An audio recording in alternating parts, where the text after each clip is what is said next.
The Jordan 9 Powder Blues. We finna check out TONYD2WILD on feet review.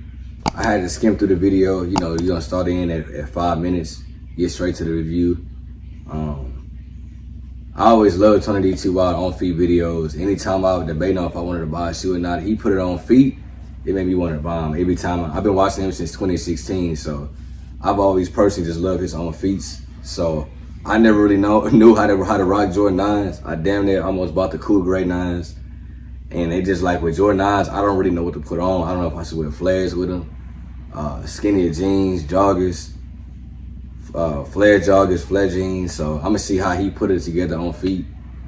The colorway so far look pretty clean. Got the UNC baby blue. So yeah, these look pretty clean. I mean, Jordan 9s and Jordan 8s look. I never knew how to put those on, but let's see how you put them together though. With them, so go check them out. Let's go check them out, guys. Today we have the Jordan 9 Powder Blue set to release on March 23rd for a retail price point of $210. The Jordan 9 was originally released back in 1994. The Powder Blue, of course, showing that tribute and respect to the UNC Tar Heels Jordan's college, where he also was a champion as well. The Jordan 9 was designed by Tinker Hatfield, and the design itself was encapsulated by an international theme that Tinker Hatfield and Mark Smith wanted to tell, and they started that off with the outsole itself. The outsole tells a story of the phenomenal phenom that Michael Jordan was to the whole entire world. Link in bio, DM me on Instagram. You know, people like Kobe and LeBron have, you know, amassed a huge following internationally just as much as they have in America. But Jordan was the beginner. Like, Jordan was the one that popped that off, and people will still to this day argue that he was and still is the biggest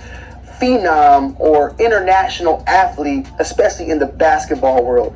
Now, Kobe, he definitely did have it in China. He definitely was big in there as well. But Jordan, he was the beginning of that phenom. I want to make a quick correction that I stated on the last video on the Got 'Em Early. The Jordan 9 was designed as a basketball sneaker, and from what I read and have done research on, it was designed when Jordan was still in the league. It just came out when he once had retired. This is a shoe, as stated, that released in 94, but was designed in 93 when Jordan still was in the league at the time. It wasn't until the retirement that the shoe then also came out and was also featured on Space Jam. Technically the only time that Jordan wore them on the court in a certain type of way, because Jordan never wore these. He never wore the Jordan 9 on the court. He did wear them on the field in baseball when playing with the Barons in the minor league. However, other athletes out there did rock the Jordan 9. Penny Hardaway had the Jordan 9. He even wore them as a PE of his own. So they have been on the feet of numerous basketball players out there.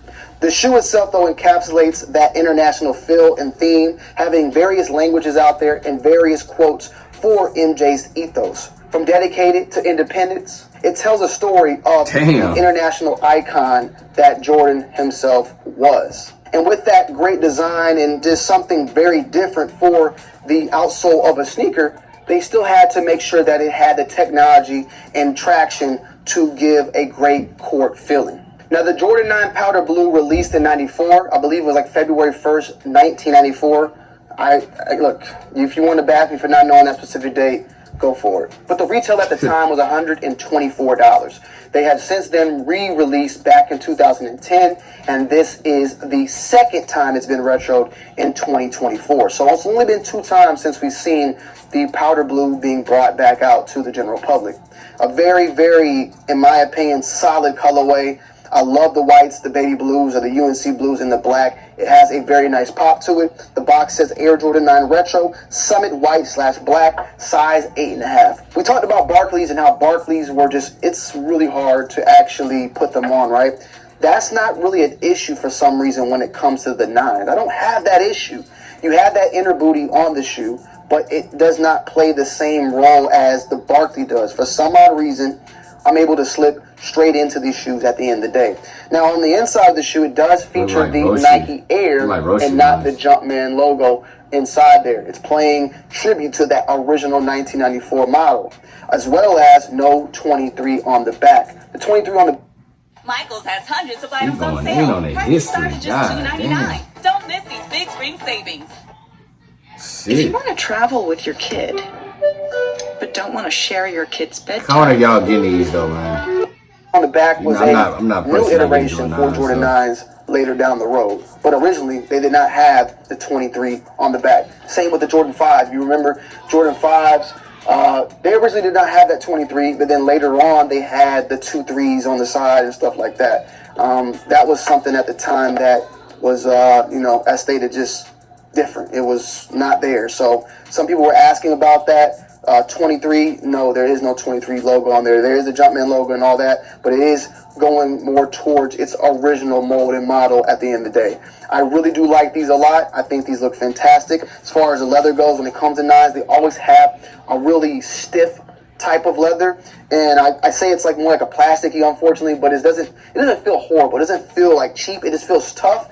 And if you want a good comparison of what that thick type of leather is, to believe it or not, like, it reminds me a lot of the leather utilized on the 85 highs that we see on the Jordan 1. So keep that in mind. That's kind of what it reminds me of at the end of the day.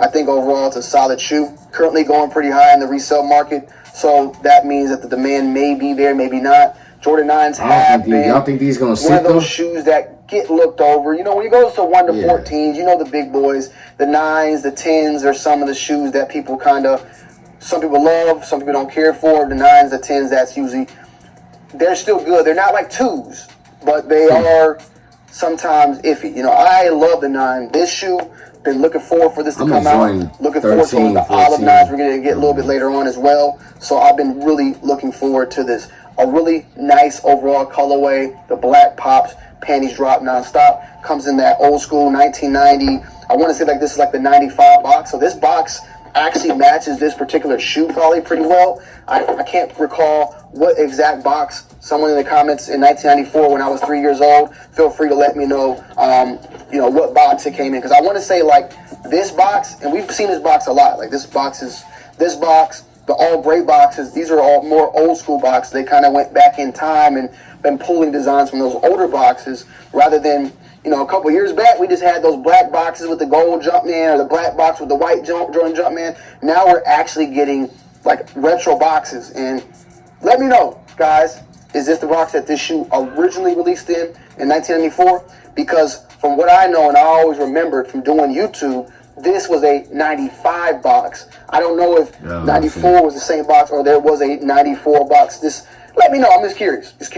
But I love y'all. I appreciate y'all as always. March 23rd, retail 210. They're looking pretty good as far as like, you might want to get up at 10 a.m. and get on top of it. Sizing wise, I don't know if it's going to it's pretty good. 8.5. They don't need to go up to that. I feel good in 8.5. I don't need a 9. So, yeah. I'm in you guys and girls off with an on foot review. I love y'all. I'm out. Peace. Let's see this on feet. It looks straight with jeans though. Is he gonna keep us? He gonna actually I don't know if I would keep these though.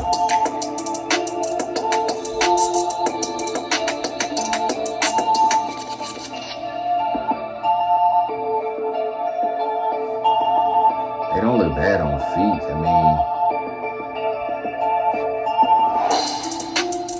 I say I like 13s and 14s. Joint 10s, I had the cherry 10s in elementary school, so I don't know. How do you rock joint 10s though? I don't really know how to rock joint 10s.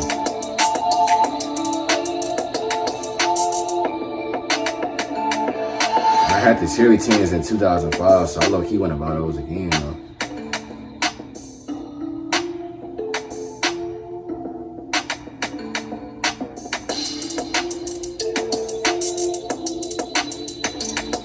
The steel 10 is clean too. Okay.